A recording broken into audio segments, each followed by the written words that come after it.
السلام عليكم ورحمة الله وبركاته. مساء الخير على حضراتكم واهلا وسهلا بكم في قول كورة. النهارده معانا مباراة الزمالك وفاركو في الجولة الرابعة من دوري نايل موسم 25/26 واللي انتهت بفوز الزمالك 1-0. أحرز الهدف شيكو بانزا في الدقيقة 48 من الشوط الثاني. خليكم معانا بعد الفاصل إن شاء الله نتكلم عن تحليل المباراة، إيه اللي عمله فريرة، تشكيل الزمالك وحاجات كتير قوي. إن شاء الله تستمتعوا معانا.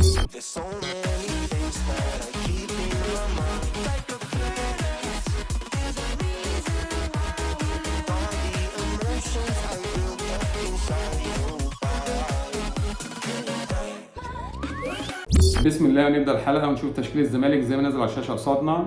في حراسه المرمى محمد صبحي، اليمين عمر جاب، الشمال فتوح، في الوسط الونش حسام عبد المجيد، خط الوسط مركز 6 زونجا، على يمين ناصر ماهر وعلى شمال عبد الله السعيد، في الهجوم في اليمين اخوان الفينا وفي الشمال شيكو بانزا، في النص ده الدفاع. في الحقيقه فريرة اجرى تعديل على التشكيل بتاع المباراه اللي فات، لعب غير 2، لعب فتوح مكان بنتايج ولعب دونجا على حساب محمد شحاته. في الحقيقه احنا كنا بندعو طبعا يعني ثبات التشكيل لمعظم فرق الدوري، الاهلي الزمالك بيراميدز، وبصراحه وجهه النظر دي مش هتبان لنا ليه فريرة لعب بدونجا على حساب شحاته او مش هتقدم الماتش فات كويس جدا، ليه فتوح بدا وليه بنتاج ما بدأ. انا شايف بالنسبه ممكن تكون وجهه نظر فريرة دونجا على حساب شحاته، المركز دوت اللي بيلعب مركز 6 ده بيبقى كسر انذارات. الماتش بتاع فاركو ده ماتش يعني فاركو هيبقى قليل هجوميا، اقدر اجرب فيه لعيبه، فممكن يكون شاف لا هجرب دونجا الماتش دوت واشوف برضه مركز 6 دوت يبقى في عندي ممكن يكون في روتيشن، في تبادل شويه في الادوار عشان الدوري لسه طويل، فشحاته ياخد ودونجا ياخد، شاف الاثنين مستوى واحد.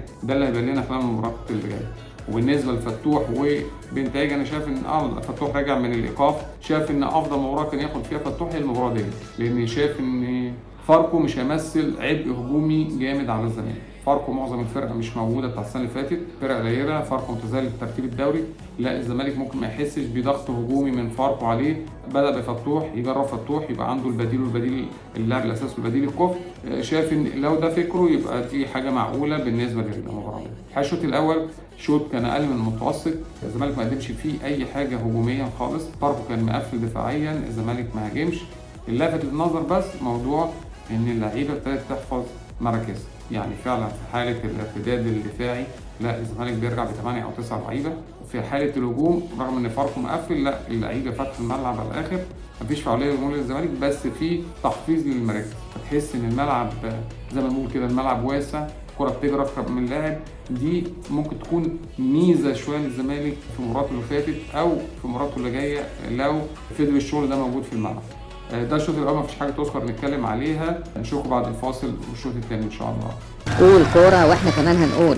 ورجعنا لحضراتكم تاني للشوط الثاني من مباراه الزمالك وفاركو. في الحقيقه الشوط الثاني بدا على طول سريع، 3 دقايق هوب في الدقيقه 48 لقينا شيكو بانزا بيسجل الهدف الاول للزمالك. في الحقيقه يعني شيكو بانزا لو هنتكلم عليه لا شيكو بانزا زي ما احنا بنقول وينج الزمالك محتاجه، مفيش بديله دلوقتي، بس محتاج شغل كتير من المدرب. شيكو بانزا ساعات بيقف كتير في الملعب، ما بقاش فاضي الحركه دي. شيكو بانزا يعني بينسى نفسه شويتين. شيكو بانزا لا هو لعيب ال 60 دقيقه ولا 65 دقيقه بالكتير، فاعتقد لعيب زي ده عنده المهاره وعنده سرعات لا ممكن يطلع منه كتير، فالمدرب عايز شغل شويه على شيكو بانزا ده عشان الموضوع ما نساش ما سرحش شويه، اداؤه الهجومي اكثر فعاليه اللي احنا شايفينه لا يطلع منه كتير، فشاف هيحتاج شغل كتير من فريرة الفترة الجاية. الملفت بقى للنظر اللعيب البرازيلي الهايل اخوان الفينا، لا فعلا ده لعيب ما يقعدش، ده من اول مباراة جه اثبت نفسه، خلاص الحتة دي بقت بتاعته، نفس تقريبا طريقة لعبه تبقى يعني طريقة لعبه زي طريقة لعبة محمد صلاح. انا بلعبه في الناحية اليمين عشان رجلي الشمال عشان اخش جوه الملعب، ممكن يلطش واحدة يعمل 1 2 يخش جوه ال 18، لا نوعية اللعيب ده ما كانتش موجودة في الزمالك قبل كده، فشايف لا لعيب كويس يفرق مع الزمالك كتير جدا، واداء هايل منه في المباراتين، المباراه دي بتاعت فاركو والمباراه اللي فاتت. لما نتكلم بقى على نجم الشوط الثاني في الفتره اللي لغايه لما طلع عبد الله السعيد، طلع في الدقيقه حوالي 65 ولا 67. نجم المباراه من وجهه نظري هو عبد الله السعيد. في الحقيقه اللاعب ده انا مش قادر اصدق لغايه دلوقتي ان عنده 40 سنه. عبد الله السعيد في الملعب ابن 20 22 23 سنه، عبد الله السعيد في كل حته في الملعب. عبد الله السعيد عمل سبرنت بين 2 أو 3 لعيبه من الناحيه الشمال ودخل جوه ال 18 في الدقيقه 50، ولا اللعيب الصغير اللي عنده 20 23 سنه.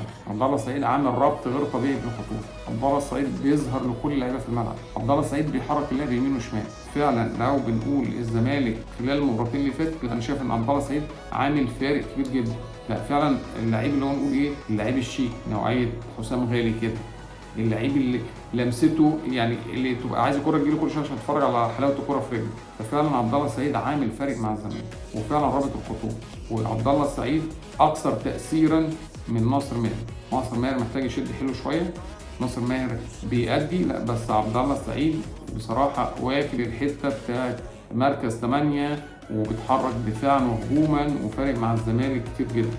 والسبب من اسباب الفوز، انا شايف ان سبب من اسباب الفوز وجود عبد الله السعيد في الملعب. عبد الله السعيد موجود في الملعب، لا فرق مع الزمالك كتير جدا، تحس ان الزمالك موجود. والشوط الثاني تحس ان رغبه الزمالك في الفوز بقت اكبر، لا الزمالك عايز يفوز، عكس فاركو اللي بيأدي المباراه وبيساري الزمالك ويحاول يساري الوقت ويتمنى ان هو يطلع بتعادل وياخد نقطه من الزمالك. الزمالك لا كان عنده الرغبه، مش عايزين انه حظ خدمه، لا بس عداد الدباغ توقع خطأ المدافع وخد الكوره وشاطها على المرمى، عمل عليها فول وشيكو بانزا، سجل الزمالك الهدف الاول. الزمالك حاول، محاولات مش كتير، فرصتين ثلاثه اللي بانوا خلال المباراه منهم واحده هدف، والفرصتين بتاعت مصر اللي طلعت على الخط واللي جت في القائم. فالزمالك هجوميا ما كانش موجود قوي، بس الزمالك عنده الرغبه انه يفوز واثبت الرغبه ديت وحقق هدفه في بدايه الشوط الثاني. لسه الزمالك احنا بنتكلم عن الزمالك عشان الزمالك جاي من بعيد، الزمالك كان عنده مشاكل وعنده ظروف كتيره جدا والزمالك جاي من بعيد. الزمالك السنه اللي فاتت انا شايفه المستوى فرق الثامن التاسع في الدوري. الزمالك كل اللي بيعمله دلوقتي ان هو بيحاول يمشي وبيحاول يكسب وبتاع، لا تطور كبير جدا مع احترامنا اسم وعراقه نادي الزمالك، بس احنا بنتكلم على مستوى كان موجود السنه اللي فاتت ونوعيه لعيبه جت، مش اللعيبه العاليه قوي، لا بس الزمالك ماشي وبيأدي. عكس ما نيجي نتكلم على الاهلي وبيراميدز، لا الاهلي احنا متوقعين منه كتير، بيراميدز برضه متوقعين منه كتير، انما الزمالك عشان لاعيبته لسه يعني بنقول بيتعرفوا كلهم على بعض فنيا اقل كتير جدا الفرق زي البيراميدز وزي الاهلي، لا فالزمالك جاي من بعيد بنتكلم عليه انه بيأدي وبيأدي في حدود مستطاع، يعني في حدود الامكانيات المتاحه. نقول مبروك للزمالك وهارد لك لفاركو، ونتمنى نشوف المنافسه، يعني الزمالك كده بالفوز ده اعتلى صداره الدوري، نتمنى طبعا نشوف مستويات اعلى من كده ونشوف الفرق خاصه اللي بتلعب قدام النادي الاهلي وقدام نادي الزمالك حته الدفاع، لا عايزين يا جماعه زي ما بنتكلم كده، عايزين كره حديثه، عايزين نهاجم. امبارح كنا بنتفرج على ماتش في كاس الانجليزي، مانشستر يونايتد بيلاعب فرقه في القسم الرابع، كسبانه اليونايتد لغايه الدقيقه 70 ولا 75 2-0، وجالهم في الدقيقه 67 ولا الدقيقه 70 جالهم جون، والحكم ما فيش فار في المباراه ديت، والحكم لغى مساعد الحكم لغى الهدف، يعني كان ممكن يبقى 3-0. اليونايتد رجع الماتش في اخر 10 دقائق واخر ربع ساعه اتعادل 2-2 وفي الاخر اتغلب بركلات ترجيح. فبنتكلم فرقه في القسم الرابع لا نازله قدام فرقه عريقه زي مانشستر يونايتد عايزه تكسب، ده اللي احنا عايزينه. انا مش عايز انزل قدام الاهلي او قدام الزمالك او قدام بيراميدز انا هدافع عشان اخد النقطه، انا هدافع عشان ما اشيلش كتير، لا نفسنا فعلا نشوف كوره حلوه. يعني الاهلي بنجومه ده لا ان شاء الله هيمتعنا كتير جدا السنه دي، الزمالك ان شاء الله بالنجوم الصاعده اللي فيه ديت لا هيمتعنا ان شاء الله. بيراميدز نتمنى ان هو يتماسك بدري بعد 3-4 ماتشات اهو، لا بعيد جدا عن المنافسه. انا شايف مصر داخل بقوه، شايف مودرن داخل بقوه، شايف سيراميكا داخله بقوه، وشايف بيراميدز بيها لا محتاجين بيراميدز يخش مع الاربع خمس فرق دول، اهلي زمالك مودرن سيراميكا، يبقى عندنا بيراميدز وعندنا فرق ثانيه، تخش فرق ثانيه. بتروجيت ماتش كويس جدا، عايزين نشوف على قد 7-8 فرق مفيش فرق النقاط رهيب، عايزين الفرق فعلا تكون قريبه من بعض. لو الفرق قريبه من بعض لا فعلا هنشوف منافسه وهنشوف دوري حلو ان شاء الله. في نهايه الحلقه ما فيهاش كلام كتير يعني تحليليا، يعني نهايه الحلقه بنبارك للزمالك وهارد لك لفاركو، وان شاء الله كل التوفيق لكل فرق الدوري والكره المصريه ان شاء الله، كل التوفيق لمنتخبنا في مباراتين القادمتين ان شاء الله شهر 9. نشوفكم على خير، خليكم معانا بعد الفاصل نقول نتائج الجوله الرابعه كده عشان متاحه معانا، خليكم معانا بعد الفاصل هنقول نتائج الجوله الرابعه والكوره. قول كوره واحنا كمان هنقول. ورجعنا لكم تاني في قول كوره، هنقول نتائج الجوله الرابعه من دوري نايل 25. الجدول دلوقتي ينزل قصادنا على الشاشه.